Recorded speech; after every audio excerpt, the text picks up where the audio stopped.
This is an emergency broadcast from the BBC in London. The world has been struck blind, but there is a bigger threat among us. Bill Mason stares at the radio, heart pounding. The voice on the broadcast is flat, factual, almost too calm. But what it says is unmistakable.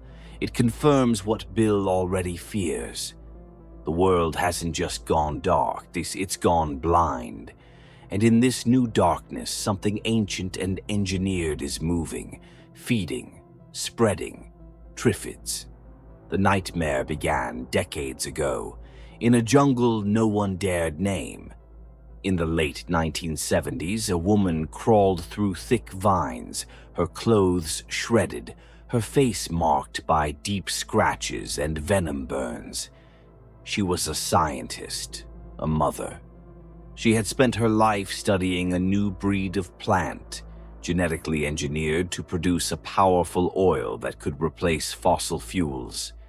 But the plants, the Triffids, were more than just crops. They were predators. She died alone in that jungle, but not before sending a final message to her son. Run. 30 years later, that son, Bill Mason, is one of the top scientists studying Triffids in a heavily guarded research facility. The plants are kept behind glass and steel, tended to with tasers and caution. Their oil has become the foundation of a quiet energy revolution, a miracle fuel. Fossil fuels are fading. Global warming has been stalled, but the cost of this miracle is buried under non-disclosure agreements and sealed government files. Because Triffids aren't passive, they move, they hunt, they kill, they strike with lightning-fast tendrils, their venom blinding in seconds. Their roots dig deeper with every feeding. And most disturbing of all, the sounds they make. Rhythmic pulses, guttural clicks, low, almost electronic moans, might be more than noise. Bill records every sound, every pattern, obsessed with decoding what his mother once believed, that these creatures are communicating. He dreams of her constantly. In the nightmares, he's always back in the jungle. Her face is always fading. Around them, the masked figures of jungle tribes appear, always watching, always silent. On the morning of the event, Bill is at the lab with a security guard named Lucy.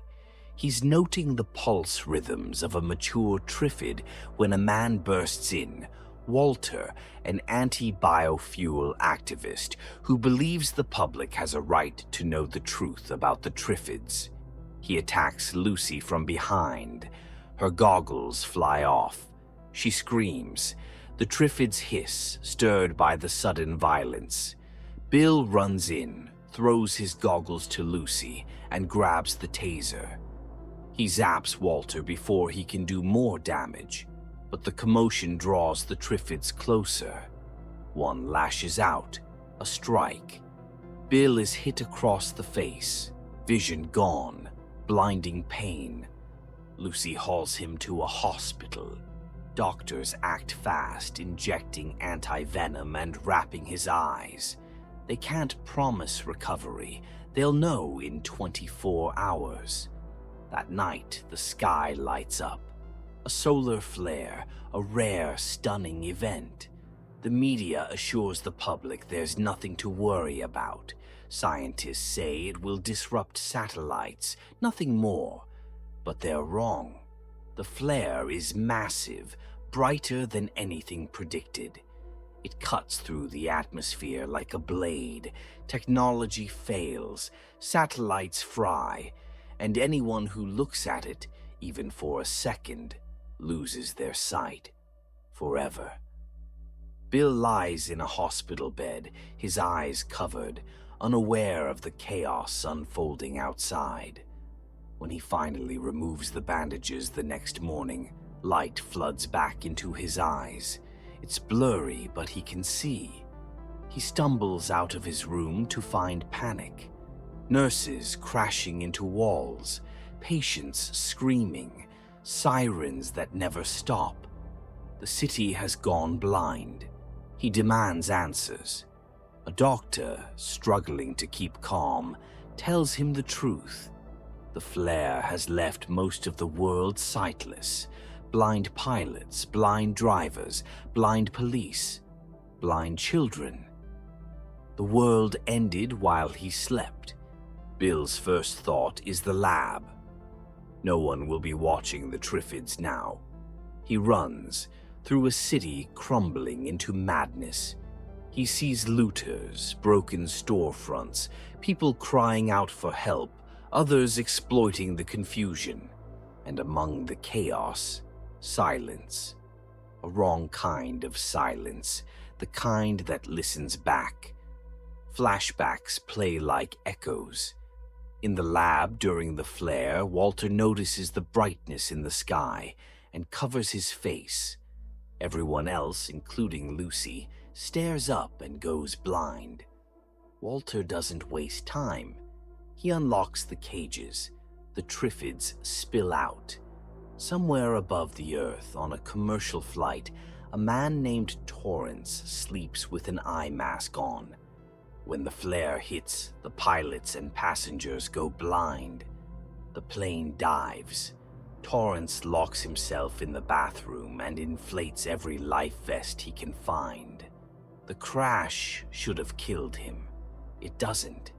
He walks away with only a scratch and an opportunity. A world without order is a world he can rule. Underground, a woman named Jo sits on a stalled subway. When she emerges, blinking into the light, the world above is in ruins. The blind swarm her, pleading, demanding. A desperate cop tries to arrest her on false charges, just to keep her close. That's when Bill finds her, quiet, focused. They escape the mob using silence, the only language left that works. Together they navigate through the city, trying to reach Whitehall, only to find it overrun by the blind.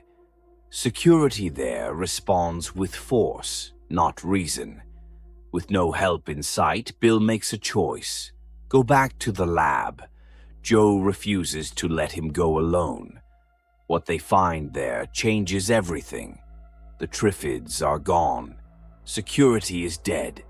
Lucy, Walter, all of them. Bill grabs everything he can, recordings, data, research. They flee again. Jo wants to find her father.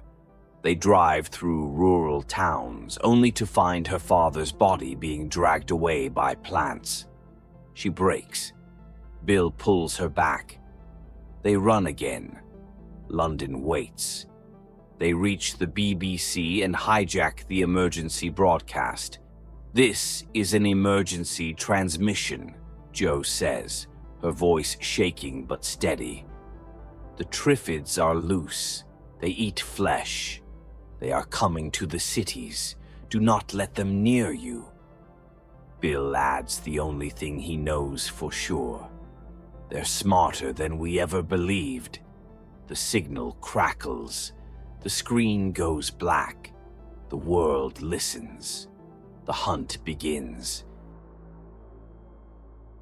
The warning goes out, but no one is left to coordinate a response. Governments have collapsed into static. Military chains of command are broken.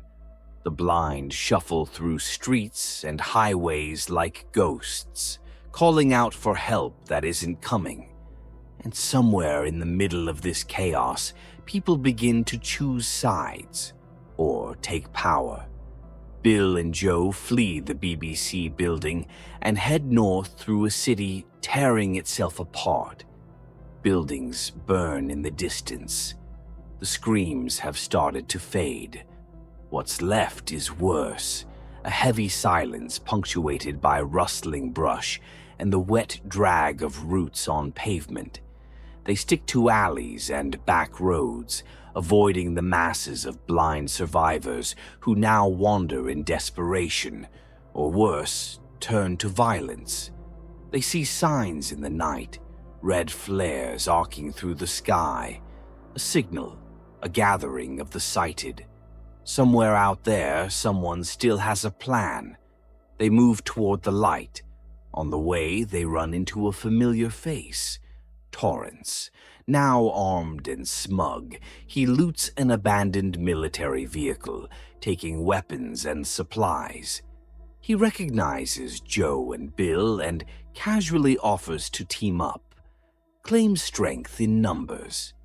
But something in his demeanor is off, too calm, too opportunistic. Bill declines. Torrance shrugs. Suit yourself. The source of the flare is a fortified building held by government survivors, Home Office staff, military officers, scientists, all of them still sighted. They've created a working outpost and are preparing to evacuate to a safer location. But there's a catch. They're only taking sighted people. The blind are to be left behind. There's not enough food, water, or security to bring everyone. Joe is horrified. She argues that abandoning the blind is inhuman, but the officials are cold, pragmatic. It's not personal, they insist. It's survival. Bill has no time for debates. The Triffids are adapting. They've already attacked several suburbs. He urges the officials to take his research, to use it. They wave him off. Their focus is logistics, fuel, territory, control. Joe won't stay. She refuses to be part of a society that discards the helpless. Bill is torn, but chooses to follow her. They leave the facility under cover of darkness. Not long after, a new group emerges, led by Major Coker, a grizzled veteran who has managed to organize a band of sighted volunteers. Their mission is simple: help the blind survive. Coker's plan is drastic.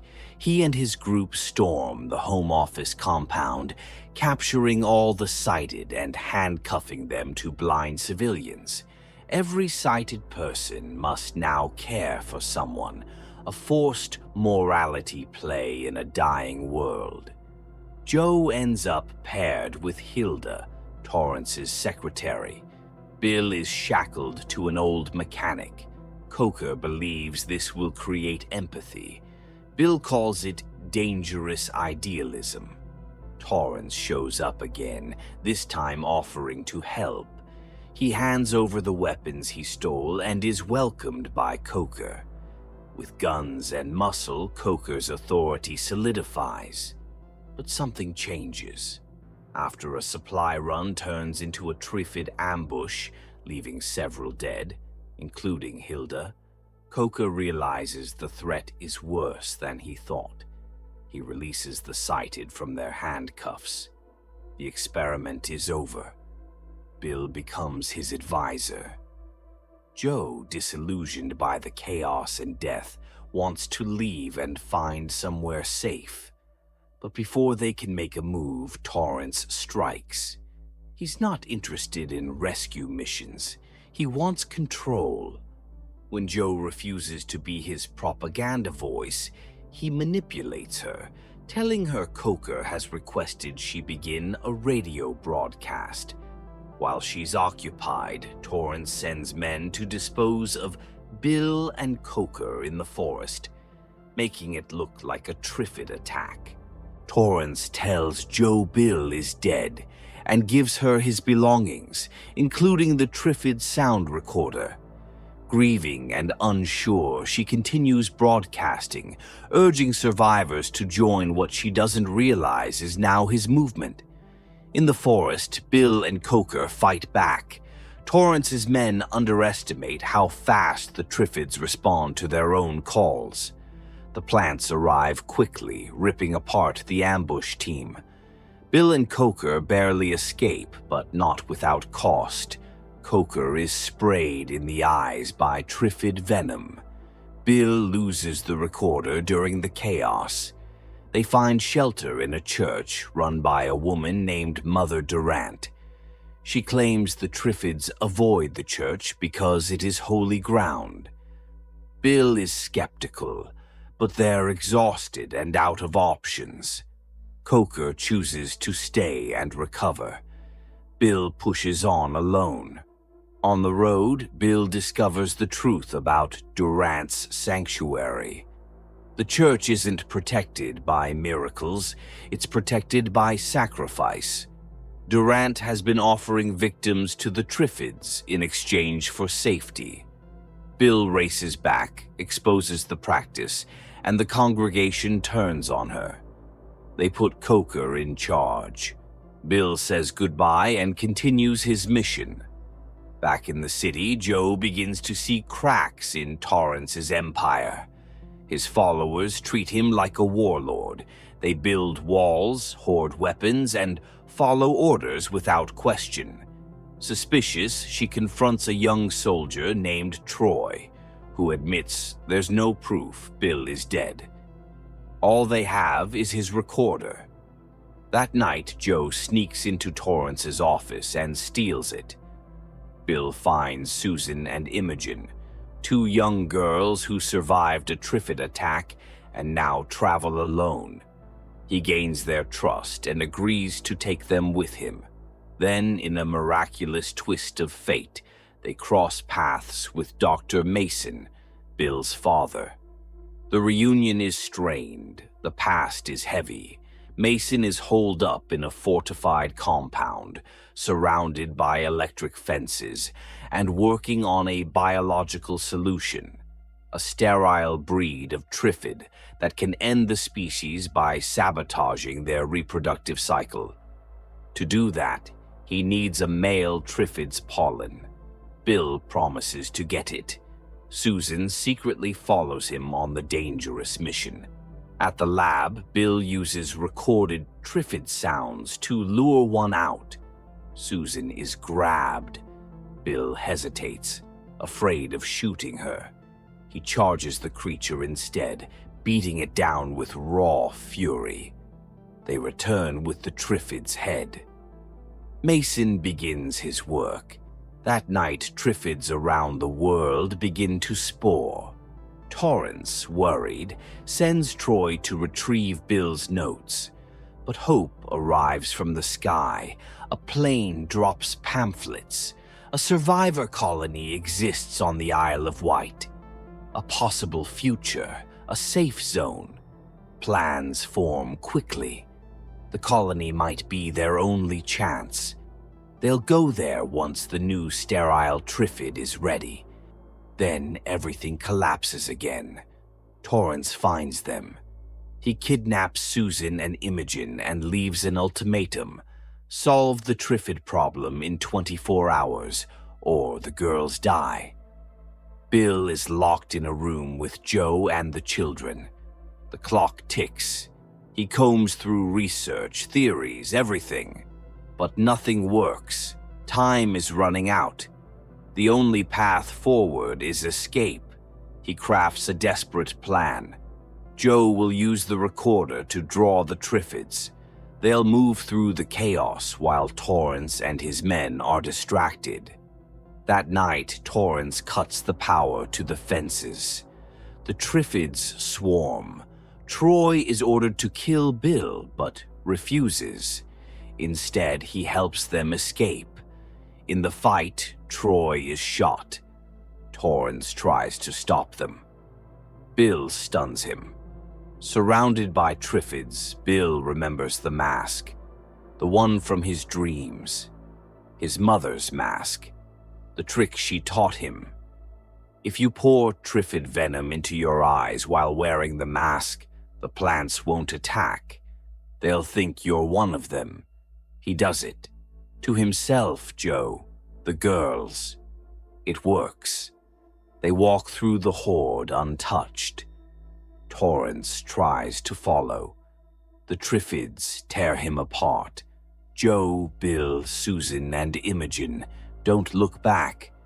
They head for the Isle of Wight, carrying hope, research, and one final mission: end the age of Triffids before it swallows the last of the world. The road to the Isle of Wight is long, quiet, and heavy with loss. Bill drives. Joe sits beside him, arms around Imogen, as Susan watches the world blur by through the window. Behind them, the wreckage of London fades into the morning fog, a city eaten alive by blindness and roots. They have no more weapons, no more plans, only a bag of research notes, 2 terrified children, and the memory of a father Bill could not save. The radio is dead, no flares in the sky. The map is folded between Joe's knees, scribbled with desperate pencil marks and smeared blood. They follow country roads and half-collapsed signs, searching for a miracle promised by a leaflet dropped from the clouds. The Isle of Wight is safe, sighted, armed, alive. They don't know if it's real. Bill keeps his eyes on the road, but inside he's unraveling. His father had the answer. A genetically engineered Triffid, bred not to breed, but to destroy, sterilizing the wild population and collapsing the species in 1 generation. It could have ended it, all of it. But Mason died before he could finish the process, torn apart by the very thing he created. The female Triffid escaped its pen and turned on him after hearing the recordings of its own kind. Maybe it recognized the voices. Maybe it understood. Bill found the recorder on the floor, broken but intact. His mother's voice was on it, distorted and distant, laced between Triffid calls. The mask she wore when she died. The one that saved him now. Everything had been there all along. The warning, the strategy, the solution. But too late. They reached the coastline 2 days later. The ferry port is deserted except for a few blind survivors curled beneath benches. Joe steps out first, holding Susan's hand, whispering that they're almost there. Bill approaches a rusted boat and shouts across the water. No answer. Then a siren. Low, mechanical. A patrol boat emerges from the mist, its sides painted white with a black hawk symbol on the hull. Armed figures line the deck, and they can see. They can all see. Relief doesn't come in a cheer. It's a silent, collapsing thing. Joe cries first. Susan follows. Bill just sits down on the dock, too tired to stand. The soldiers step off the boat, weapons lowered, cautious but calm. They offer water, food, bandages. The youngest soldier, barely more than a teenager, kneels in front of Imogen and gives her a stuffed rabbit. "Welcome to Wight," he says. "You're safe now." But Bill knows better. As they board the boat, the island comes into view. Fences, lights, order, smoke drifting from chimney stacks. A real community, a second chance. But the war isn't over. Inside the command tent, Bill spreads out his notes, drawings, DNA charts, Triffid growth patterns, a journal his father never finished. He lays them down before the island's council, scientists, military officers, survivors who used to be politicians. He tells them the truth. The Triffids are not just surviving. They're spreading, sporing, adapting. And unless someone finishes what his father started, this safe zone will fall just like the rest. There's debate, fear, doubt, but the data is there. They agree to help. Bill is given a lab. Joe helps set it up. Susan and Imogen sleep in a small house nearby. The community offers warmth, food, even laughter. But Bill barely notices. He works late into the night every night, trying to replicate what Mason did. The sterile strain, a saboteur species, a quiet weapon. One night, while Bill stares at a microscope, Joe walks in holding a battered recorder. "I think you should hear something," she says. She plays the tape.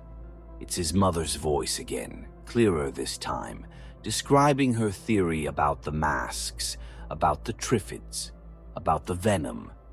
They don't just smell with it, she says. They recognize their own through it, its identity, language, family. Bill stares at the machine, then at Joe. "That's what I was missing," he whispers. The next week is a blur of activity. Bill builds a prototype, a single modified Triffid cell. It doesn't grow, it doesn't spore, but it emits a scent, one that causes wild Triffid cells to shut down. Reproductive suicide. The strategy is simple, brutal, elegant. Release these new Triffids in every hot zone. Let nature take its course. The island rallies behind him. A new generation of fighters is trained. Volunteers prepare to travel back into the mainland. Joe tells him they're ready, but Bill hesitates. "Once we do this," he says, "there's no going back." Joe takes his hand. There never was. They launch the first pod from the cliffs of White. It's carried by the wind across the sea toward a continent already lost. More pods follow, drones, balloons, seeds of extinction for a species that never should have existed. That night, the Triffids near the island grow quiet. Their cries taper off like a dying signal. By dawn, they begin to wilt. Susan and Imogen draw pictures in the sand. Joe stands beside Bill on the cliffs. He doesn't smile. He just watches. One last enemy still waits in his dreams. The sound, the meaning behind it, the voice of a species that spoke before it struck. But for now, there is silence. For now, there is hope. And for the first time in his life, Bill Mason stops recording.